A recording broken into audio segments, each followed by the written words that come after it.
Anger is a strange thing. It shows up fast, burns hot, and leaves a trail of regret behind it. You tell yourself you won't lose your temper this time. You promise yourself you'll be patient, understanding, thoughtful. But then life happens. Someone cuts in line, your partner ignores your request. A coworker sends a message with the wrong tone, and without warning, your chest tightens, your voice sharpens, and you become someone you don't want to be. Why does anger feel so automatic, so sudden, so powerful? Today, we're exploring why anger shows up, how to interrupt it, and how to slowly build a calmer way of living over time. Section 1. Amygdala hijack. You're driving, and a car suddenly cuts into your lane. No signal, no warning.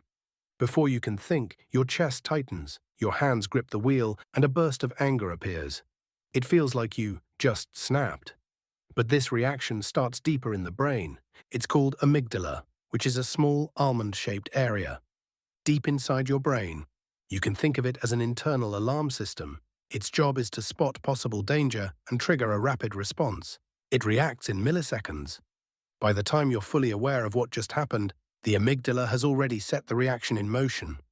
Psychologist Daniel Goleman calls this an amygdala hijack, a moment when your emotional brain moves faster than your rational brain can. That's why sudden events create an instant wave of tension and anger. It isn't a moral failure. It's your nervous system on alert. How to regain control, name it and step outside it. You can't stop that first surge, but you can decide what happens next. This is where the prefrontal cortex comes in, the part of your brain behind your forehead. That handles judgment, self-control, and long-term thinking. When it becomes active, it can turn down the amygdala's alarm like lowering the volume on an oversensitive sensor. 2 simple moves help bring the prefrontal cortex online. 1. Name the emotion clearly. 2. Notice it as something you're experiencing, not something you are. Go back to that driving example. In that moment, the car cuts you off. You take one breath and tell yourself, I feel startled and unsafe right now. I can see anger coming up.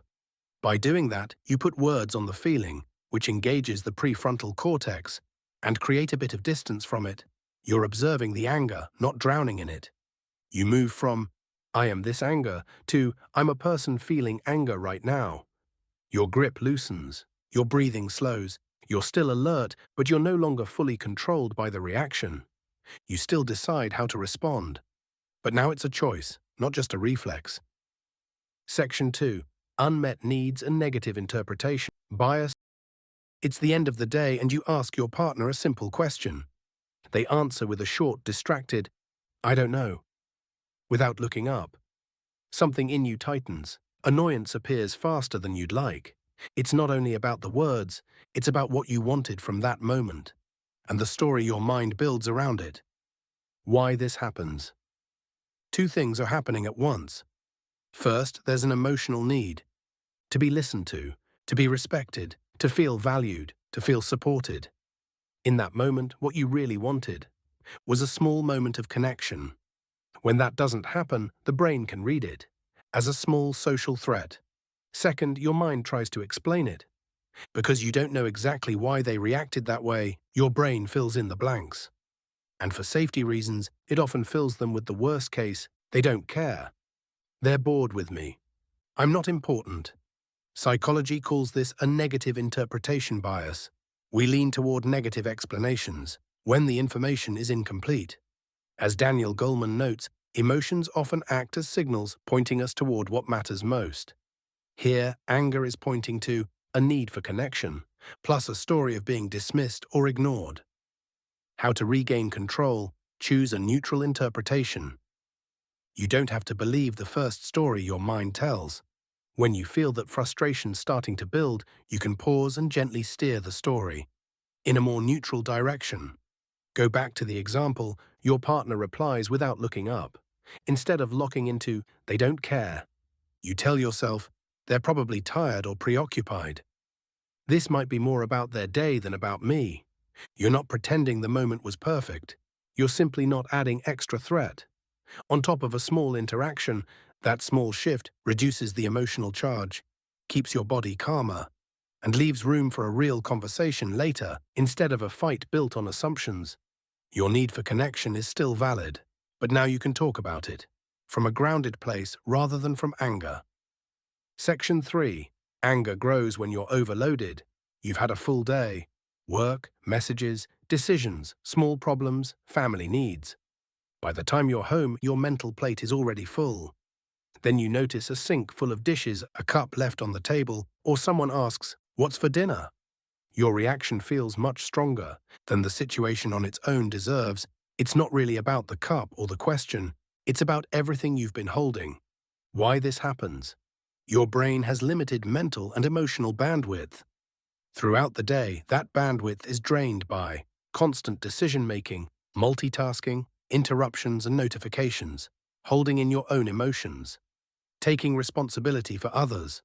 When that internal capacity is low, small inconveniences feel heavy.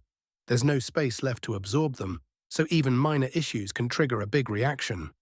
Stress researcher Robert Sapolsky describes how it's often not one big crisis, but a constant trickle of small stresses. That keeps the nervous system on edge and makes us more reactive. In these moments, anger is often just a signal that I'm at my limit. How to regain control, capacity check, one small change. Step 1. Capacity check. In that moment, you pause and ask yourself, from 1 to 10, how full am I right now? If the answer is 8, 9, or 10, your reaction suddenly makes more sense. Your system isn't reacting to one tiny thing. It's reacting to the total load. Then you remind yourself, my reaction is about my whole day. Not just this one thing. I'm overloaded, not under attack. That's the tool, honest awareness of how full you are. Step 2. Solution. Reduce one demand, not one emotion. Once you're overloaded, the solution is to reduce the pressure slightly. You do that by changing one small thing. Outside of you, instead of blaming the people around you, delay the action. I can't talk about this right now, let's discuss it after I rest a bit. Ask for help. Can you handle the dishes tonight? I'm really at my limit today. Simplify, let's keep dinner simple today. I don't have energy for something big. You're not fixing your whole life in that moment. You're just taking one demand off your own plate, instead of taking it out on someone. Over time, your brain learns a new pattern. Anger equals signal. Capacity check equals awareness. Small adjustment equals solution. And that's what prevents overload from turning into unnecessary explosions. Anger is often your brain's way of protecting you from shock, hurt, or overload. Learn to notice and name what you feel, use a neutral interpretation of others' behavior, and spot when you're already at your limit. Practicing these small steps will gradually create a steadier life where triggers still appear, and your responses stay thoughtful and under your control.